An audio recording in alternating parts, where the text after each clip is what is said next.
पिछले क्लास में, पिछली कक्षा में हम लोगों ने बेसिक फीचर ऑफ जैनिज्म पे बात किया था और देखा था कि जैन धर्म के मुख्य अंश यानी कि मुख्य वो पहलू कौन कौन से हैं जो कि एक जैन को फॉलो करना चाहिए या करना होता है या करते हैं। और हम लोगों ने जाना था कि जैन धर्म की स्थापना किसके द्वारा हुई थी, कब हुई थी, और जो तीर्थंकर होते हैं वो कौन होते हैं। इस कक्षा में हम लोग आगे बढ़ते हैं और अब बात करेंगे जैन धर्म के आगे की, जो आप लोगों को कक्षा 6 में इतिहास में पढ़ने हैं। अब हम लोग बात करते हैं पृष्ठ संख्या 58 पर है, जो कि आप लोगों को पारस प्रकाशन के पुस्तक के अनुसार यहाँ पर स्मार्ट बोर्ड पर दिख रहा है, आप लोग अपने पुस्तक में भी देख सकते हैं। मैं द मोहित श्रीवास्तव आप सभी लोग का सोशल साइंस टीचर, सामाजिक विज्ञान शिक्षक, इस कक्षा को आगे बढ़ाता हूं और बात करता हूं जैन धर्म के उन सारे पहलुओं की जो कि अभी तक हम लोगों ने बात नहीं की है। तो यहां पर लिखा हुआ है दीज टीचिंग्स आर रिकॉर्डेड, यानी कि कौन से टीचिंग, ये जो भी बेसिक फीचर्स हैं और जो भी जैन धर्म के जो भी ज्ञान है उनके बारे में कहा जा रहा है कि these teachings are recorded in 12 Angas and, यानी कि 12 अंग एंड लैंग्वेज यूज इन प्रकृत, यानी कि जैन धर्म की जो टीचिंग है, जैन धर्म का जो शिक्षा है, जैन धर्म का जो शिक्षण है वो 12 अंग में रिकॉर्डेड है, 12 अंग में रक्षित है, रिकॉर्डेड है। और इसका जो भाषा है, जो लैंग्वेज है, उसका नाम प्रकृत है, यानी कि प्रकृत भाषा में 12 अंगों में आप जैन धर्म को पढ़ सकते हैं, जैन धर्म के बारे में जान सकते हैं। और जो जैनी है यानी कि जो जैन है वो ये सारा कुछ जानते हैं, जानते होंगे। लिखा हुआ है after the death of Mahavir Jainism was divided into 2 section. जब तीर्थंकर महावीर यानी कि वर्धमान महावीर यानी कि वो इंसान जिन्होंने जैन धर्म की स्थापना की थी, उनके मृत्यु के बाद जैन धर्म जो है वो 2 सेक्शन में, 2 भाग में, 2 अंग में, 2 हिस्से में बट गया। एक कहलाया दिगंबर जैन तो दूसरा कहलाया श्वेतांबर जैन, यानी कि जैन जो है वो दिगंबर और श्वेतांबर, यानी कि दिगंबर जैन और श्वेतांबर जैन हो गए। एक जो कपड़ा पहनता था तो एक जो कपड़ा ही नहीं पहनता था, पूरा वस्त्र पहनता ही नहीं था, नंगे रहता था। तो जो नंगे रहते थे उन्हें दिगंबर कहा गया, और जो सिर्फ सफेद रंग का कपड़ा पहनते थे, वस्त्र पहनते हैं, उन्हें श्वेतांबर कहा गया।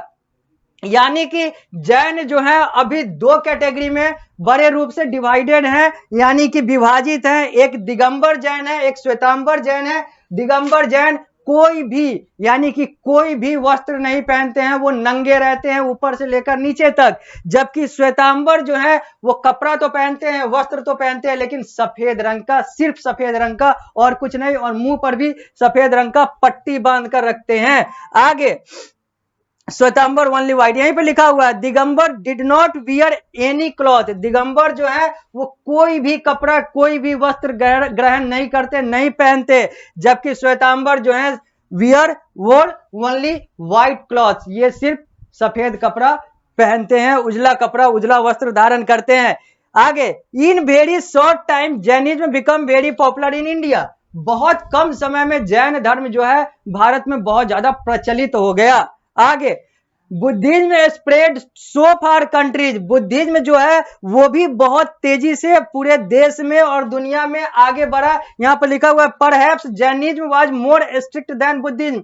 जैन धर्म जो है वो बुद्ध धर्म की तुलना में ज्यादा स्ट्रिक्ट है, ज्यादा अनुशासित है, ज्यादा डिसिप्लिन्ड है। तो यहाँ पर हम लोग जैन धर्म के साथ साथ बौद्ध धर्म यानी कि बुद्ध धर्म की भी बात कर रहे हैं, क्योंकि अब जल्दी ही बुद्ध धर्म आगे आने वाला है, जो कि मैं आप लोगों को पढ़ाऊंगा। तो यहां पर जो बात हुई जैन धर्म के बारे में कि जैन धर्म जो है उसके पास बहुत सारे बेसिक फीचर्स हैं जो कि उनको, या फिर कहे तो जैनियों को फॉलो करना पड़ता है अगर वो जैन धर्म को अपनाए हुए हैं तो।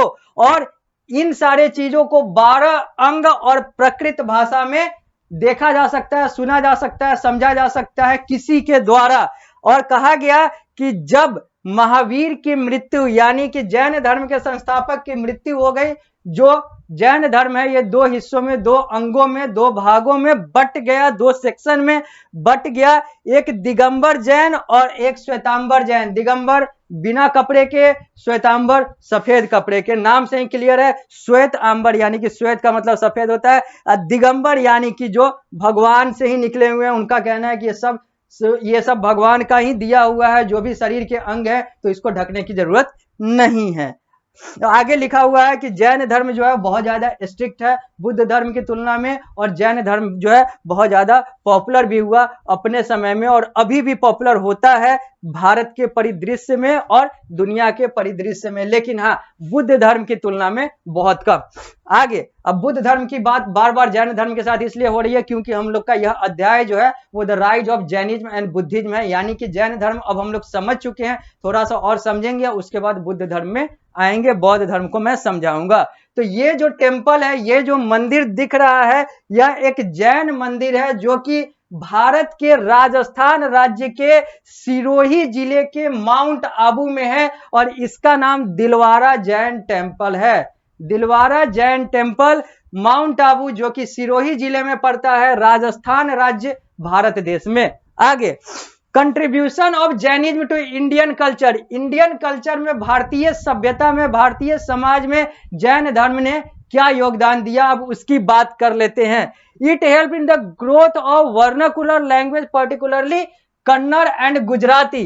ये जो जैन धर्म है ये कन्नड़ गुजराती जैसे भाषाओं को बढ़ाने में, उसके विस्तार में बहुत ज्यादा मददगार साबित होता है, हुआ था और हो रहा है। यानी कि कन्नड़ भाषा और गुजराती भाषा जो है वो जैन धर्म के आधार पर बहुत तेजी से विकसित हुआ है और अभी भी हो रहा है और होता रहा है। आगे Jainism helped in the growth of architecture. Jainism ने यानी कि जैन धर्म ने, जैनवाद ने हमारे वास्तुकार को यानी कि शिल्पकला, वास्तुकला को भी बहुत विस्तार दिया है। माउंट आबू इन राजस्थान, जो टेम्पल ऊपर है वो माउंट आबू में ही है। माउंट आबू एक हिल स्टेशन भी है, हिल स्टेशन यानी कि ठंड पड़ता है। Mount Abu in Rajasthan is famous for Jain temple. Mount Abu में बहुत सारे जैन टेम्पल हैं और यह उसी के लिए फेमस है। माउंट आबू जो है वो जैन धर्म के लिए और जैन मंदिरों के लिए फेमस है। The Ajanta Ellora cave in Maharashtra are world famous. जो अजंता एलोरा का जो गुफा है जो कि महाराष्ट्र में है, भारत के महाराष्ट्र राज्य में है, वो भी जैन धर्म से जुड़ा हुआ है और वो भी बहुत ज्यादा विश्व प्रसिद्ध है। वह विश्व प्रसिद्ध एक जैन मंदिर है, जैन गुफा है, जिसका नाम अजंता एलोरा केव है, जो कि महाराष्ट्र राज्य भारत देश में आता है, वहां पर स्थापित है। तो हम लोगों ने जैन धर्म के बारे में पूरा कुछ समझ लिया जो कि आप लोगों को इस अध्याय में समझना था। यहां पर मैं एक और इंसान का नाम लेना चाहूंगा। अभी भारत के परिदृश्य में और दुनिया के परिदृश्य में एक इंसान है जिनका नाम गौतम अडानी है। और गौतम अडानी जो है भारत और दुनिया में आर्थिक रूप से अगर देखा जाए तो कभी कभी और बहुत समय सबसे एक नंबर यानी कि सबसे प्रथम रहते हैं। यानी कि आर्थिक रूप से अगर सबसे अमीर व्यक्ति दुनिया का देखा जाए तो उसमें गौतम अडानी का भी नाम आता है। और वो जो गौतम अडानी है वो इसी जैन धर्म से ताल्लुक रखते हैं, वो भी जैनी ही है, वो भी जैन धर्म के ही हैं। वो अलग बात है, वो अलग तर्क है कि उनका बिजनेस क्या है, उनका बिजनेस राजनीतिक संरक्षण में ज्यादा आगे बढ़ता है, ये सारी चीजें अलग है। लेकिन गौतम अडानी की जहां तक बात करें, उनके पर्सनल लाइफ की बात करें, उनके धार्मिक स्थिति और परिस्थिति की बात करें तो वो जैन है, वो जैन धर्म के हैं, वो जैनी है। अब हम लोग आगे बढ़ते हैं और अब बात करेंगे बुद्ध धर्म की, बुद्धिज्म की, बौद्धवाद की। यानी कि अब हम लोग जैन से आते हैं अपने दूसरे टॉपिक पर जो कि हम लोग को इस अध्याय में पढ़ना है, the rise of Jainism and Buddhism में पढ़ना है। अब हम लोग बात करते हैं बुद्धिज्म की, बात करते हैं बौद्ध धर्म की, और यहां पर जानते हैं कि यह हिंदू धर्म से कैसे निकला। वहां पर तो हम लोगों ने देखा कि ये वर्धमान महावीर जो इस चित्र में दिख रहे हैं पृष्ठ संख्या 58 पर है। तो ये जो वर्धमान महावीर इस पृष्ठ पर दिख रहे हैं, यह एक हिंदू परिवार में जन्म लिए थे और वहां से इन्होंने घर त्याग दिया और घर त्याग करके सारे लोगों के हित के लिए कार्य किया और कैसे कैसे जैन धर्म की स्थापना हुई, इन सारी चीजों की हम लोगों ने बात की। अब वही एक और इंसान आएगा इन्हीं के टाइप का, यानी कि वर्धमान महावीर के टाइप का ही। वर्धमान महावीर बाद में तीर्थंकर महावीर हो गए, यानी कि 24वें तीर्थंकर हो गए।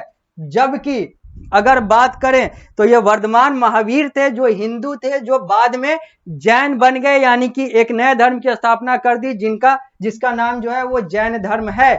वही वैसे ही बुद्ध धर्म की बात करेंगे तो यहां पर एक व्यक्ति होता है जिसका नाम होता है गौतम बुद्ध, यानी कि जिसका नाम होता है सिद्धार्थ गौतम, जो कि एक हिंदू धर्म में पैदा होने वाला एक इंसान था।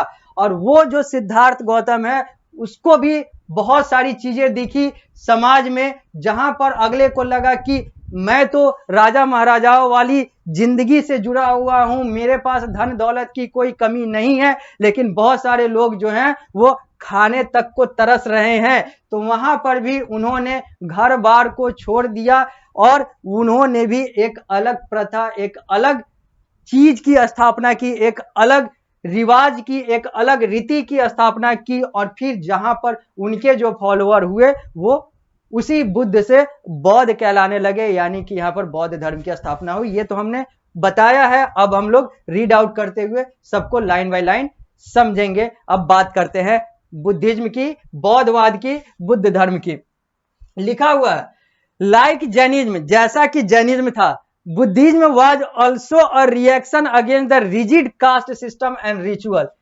जैसे जैनिज्म की बात हुई थी कि यह भी हिंदू धर्म के जातिवाद, इन सारे चीजों से परेशान होकर निकला हुआ धर्म था, तो बुद्धिज्म भी एक इसी का दूसरा उदाहरण था। हिंदू के धर्म के कास्ट सिस्टम, यानी कि जाति व्यवस्था, रीति रिवाज, बहुत सारे वो ऊपर नीचे वाली बातें थी, ऊंच नीच वाली बातें थी। तो यहां पर बौद्ध धर्म की भी स्थापना का मेन आधार, मुख्य आधार वही था। आगे, द मोनोपोली ऑफ द ब्राह्मण class and the use of Sanskrit language by the priest class inspired the people for a new religion based on equality.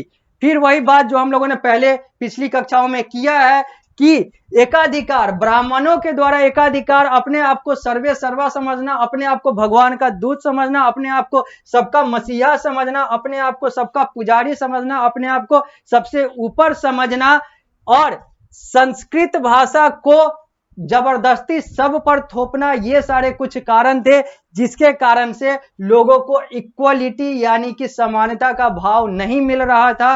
लोग शोषित हो रहे थे, शोषित महसूस कर रहे थे, जिसके कारण से बुद्धिज्म की स्थापना यानी कि एक धर्म बुद्धिज्म की भी स्थापना हुई। आगे, Buddhism was founded by Siddharth Gautam. यह जो व्यक्ति है इसका नाम सिद्धार्थ गौतम है। यहां पर जो व्यक्ति थे उनका नाम था वर्धमान महावीर, उनका चित्र यहां है। तो ये सिद्धार्थ गौतम जो है वो यहां है, जो लॉर्ड बुद्धा यहां पर लिखा हुआ है, यही सिद्धार्थ गौतम है।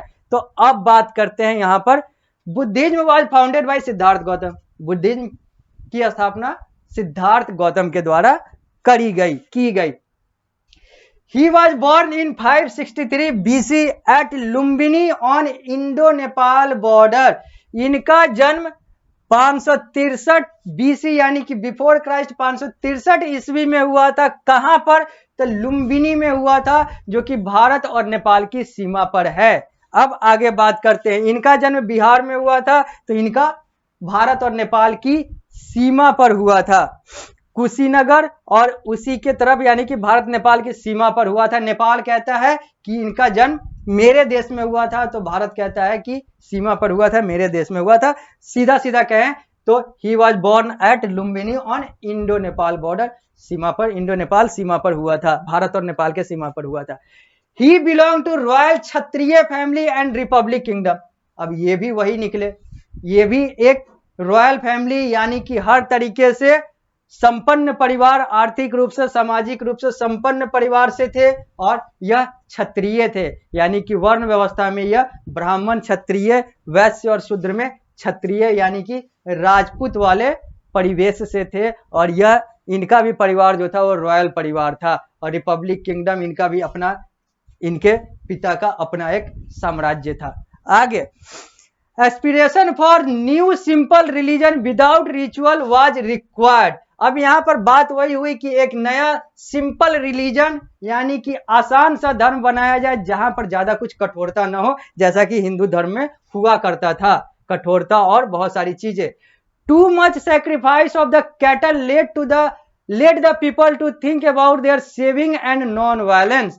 अब बात यहीं पर आ जाती है कि सैक्रिफाइस ऑफ द कैटल, मवेशियों का शोषण, मवेशियों का बलि चढ़ना, जानवरों का बलि चढ़ना, ये सारी चीजें जो थी यह लोगों को सोचने पर और उन सारे लोगों को सोचने पर मजबूर करती थी कि क्या यही अहिंसा है, क्या यही मानवता है, क्या यही सेविंग है, क्या यही सारा कुछ जो है हम बचा रहे हैं अपने समाज के लिए। किसी की बलि चढ़ा रहे हैं, जानवर की बलि चढ़ा रहे हैं, हम खुश हो रहे हैं, काट जानवर को रहे हैं, जानवर की हत्या कर रहे हैं, इंसान खुश हो रहा है, जानवर की हत्या कर दे रहा है। बहुत सारी ऐसी चीज थी जो हिंदू धर्म से जुड़ी हुई थी। हालांकि ये नहीं कह रहे हैं कि हिंदू धर्म में और भी बहुत सारे धर्म है कि वहां पर जानवरों की हत्या की जाती है, लेकिन यहां पर हम हिंदू धर्म की बात कर रहे हैं, तो यहां पर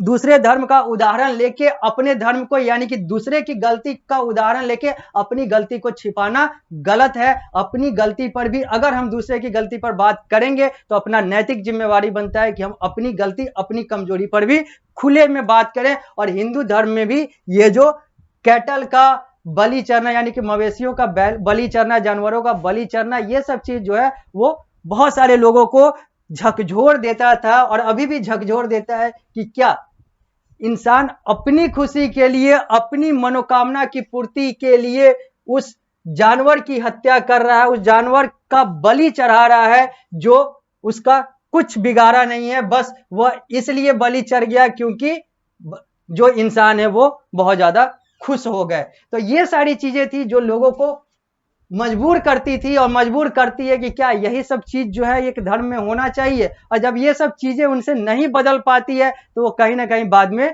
धर्म ही बदल लेते हैं। और इसी सब आधार पर धर्म की स्थापना जो है, बुद्ध धर्म की स्थापना हुई और अलग अलग धर्म की स्थापना हुई, चाहे वो महावीर वाले जैन धर्म की बात करें। तो आगे अब हम लोग पृष्ठ संख्या 59 पर आ चुके हैं और अब हम लोग बात करेंगे आगे की, जो लिखा हुआ है the common people also wanted to stop the killing of animal.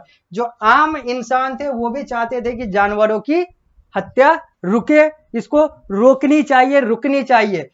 Trader and business class become richer and wanted recognition and respect. They were categorized lower in Hindu caste system, therefore the business community welcomed the new religion। बहुत सारे लोग जो है वो ये सारा कुछ नहीं चाहते थे, जानवरों की हत्या नहीं चाहते थे। और जो व्यापारी वर्ग था, जो कि वर्ण व्यवस्था के अनुसार मैंने आपको पहले की कक्षा में बताया कि व्यापारी वर्ग तीसरे नंबर पे आता था, यानी कि सर की तरफ से अगर आए तो तीसरे नंबर पे आता था, जिसका नाम वैश्य है। यानी कि व्यापारी वर्ग जो है पेट से जुड़ा हुआ यानी कि अर्थशास्त्र से जुड़ा हुआ जो वर्ण है उसको वैश्य कहते हैं। तो जो ट्रेडर और जो बिजनेस क्लास यानी कि जो वैश्य वर्ण के लोग थे हिंदू धर्म के अंतर्गत, वो भी रिचर यानी कि वो भी आर्थिक रूप से मजबूत बन रहे थे, वो भी बहुत ज्यादा धन कमा रहे थे, लेकिन उनको वो रेस्पेक्ट, वो सम्मान जो है ब्राह्मणवाद यानी कि ब्राह्मणों के द्वारा नहीं मिल पा रहा था। क्योंकि ब्राह्मणों का वो था कि हम ही तो सर्वे सर्वा हैं, बाकी सब हमारे नीचे, चाहे वो कितना भी पैसा कमा ले। तो इन लोगों को भी बुरा लगता था। ये नहीं कहते थे कि हमें आप अपने से ऊपर बना लो, इनका कहना था कि हम सबको समान अधिकार या उतना तो अधिकार दो जितना हमें चाहिए, लेकिन नहीं मिलता था। तो आगे बात करेंगे। यहां पर मैं फिर कह देना चाहता हूं कि सारे ब्राह्मण वैसे नहीं थे और सारे जो शूद्र और सारे जो वैश्य और सारे जो क्षत्रिय हैं वो भी वैसे नहीं थे, लेकिन हाँ अधिकांश में ये प्रवृत्ति थी और आज भी है। तो ये चीजें हैं। आज भी हम लोग कहते हैं कि हम लोग को जातिवाद नहीं करनी चाहिए। यहां पर मैं कुछ कहना चाहता हूं, आज भी हम लोग कहते हैं कि जातिवाद नहीं करनी चाहिए। कोई नीची जाति का है, कोई चमार है, कोई दुसाध है, कोई और जाति का है, कोई भूमिहार है, कोई राजपूत है, कोई ब्राह्मण है, सबको जातिवाद नहीं करनी चाहिए। क्योंकि अगर जातिवाद करके कोई किसी को तुच्छ दिखाता है तो वो गलत हो जाता है। और ब्राह्मण और ये सारे लोग अपने आप को ऐसे ही सबसे ऊपर मानते हैं, तो ये उन लोगों को सबसे ज्यादा बुरा लगता है जो नीचे की जाति के हैं। लेकिन फिर यहां पर अगर हम दूसरे परिस्थिति में देखें तो जो नीचे के जाति के यानी कि जो शूद्र वर्ण के हैं, अगर उनको ब्राह्मणों के द्वारा रेस्पेक्ट नहीं मिलता है तो उनको बुरा लगता है, लेकिन वो कहते हैं कि समानता का अधिकार है तो समानता होनी चाहिए। लेकिन फिर अगर हम वहीं पर आए, फिर उसी शूद्र वर्ण में ही आए, तो शूद्र वर्ण भी अपने आप को ऊपर नीचे की कैटेगरी में बांटे हुए है। कुछ लोग कहते हैं कि हम तो शूद्र में फिर भी उससे ऊपर हैं, कुछ लोग कहते हैं कि वो तो शौच साफ करता है, वो तो हमसे नीचे है, हम उससे ऊपर हैं, हम चमड़ा का काम करते हैं। तो यहां पर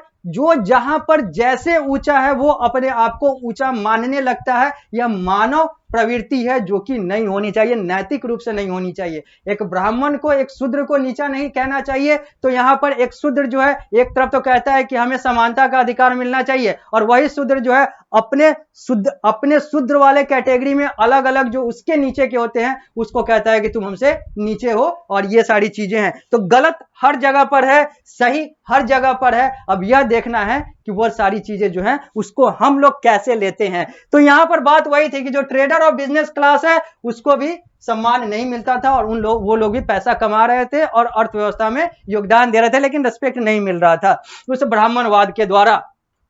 They were categorized lower in Hindu caste system, therefore the business community welcomed the new religion.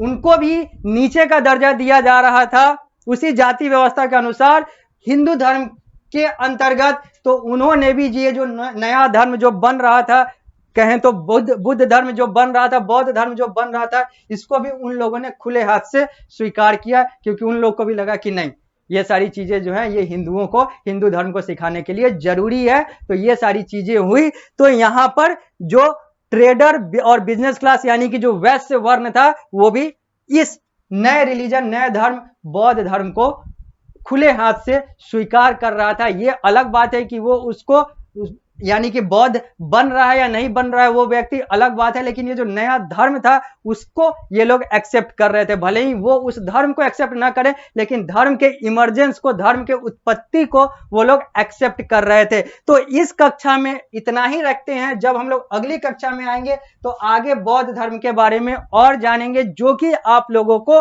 पढ़ना है आपके कक्षा में, कक्षा 6 में इतिहास के अंतर्गत। और मैं अभी the rise of Jainism and Buddhism कक्षा की, rise of Jainism and Buddhism अध्याय की बात कर रहा हूं, और जब मैं अगली कक्षा में आऊंगा तो इस अध्याय को यहीं से आगे बढ़ाऊंगा।